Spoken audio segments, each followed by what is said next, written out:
まずはスーパーサイヤ人2を極めんのが先だって言ったけんど、オラの想像以上だ。やるじゃねえかカリフラ。戦ってると体の中から力がこみ上げてくるのさ。さっさとお前を倒してスリーになってやるぜ。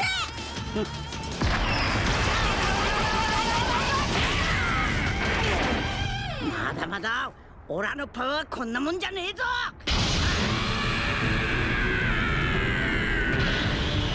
負けてたまるか。あいつらどこまで上がるんだ。こりゃどっちが勝つかわからんぞ。すごい、カリフラさんにこんな力があった